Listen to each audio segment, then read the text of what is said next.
before the consumption of petroleum, one of the main energy sources was whale oil.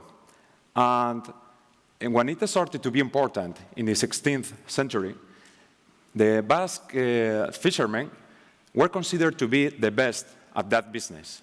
So people from the main European ports were coming here to use the Basque knowledge and techniques in order to be more competitive in the whale hunting industry.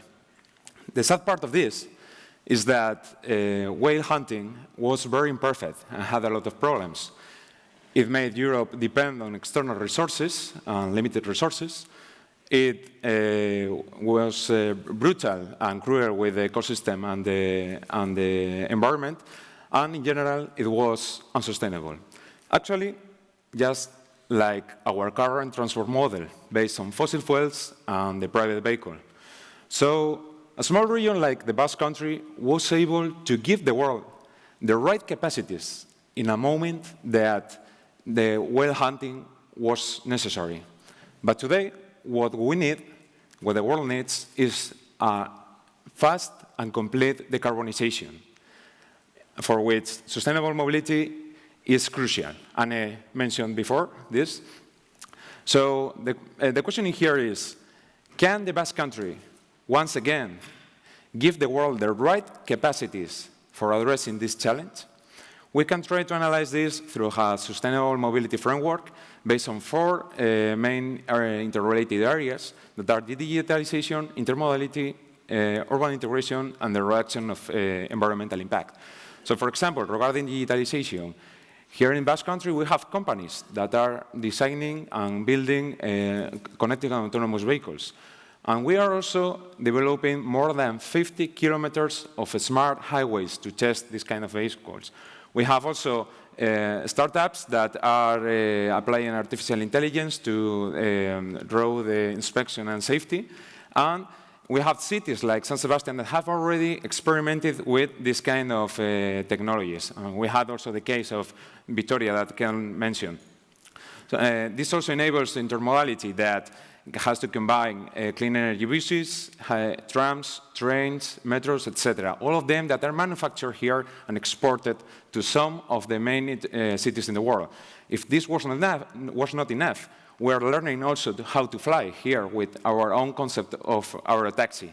And last but not least, we are understanding that intermodality and sustainable mobility is not only about technology, but also about social concerns, like incorporating the gender perspective into transport design.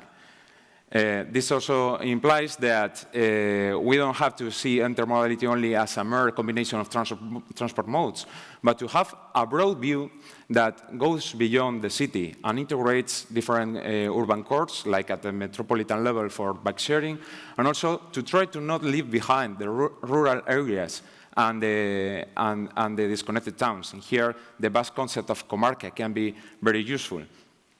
And this means having also a very transversal perspective that can be also applied for the environmental issues. For example, through public-private cooperation and multi-sectorial partnerships that can go through innovative foundations and centers like Mubil for promoting the new forms of mobility, but we have also multi-sectorial sectors for new energy systems and carriers.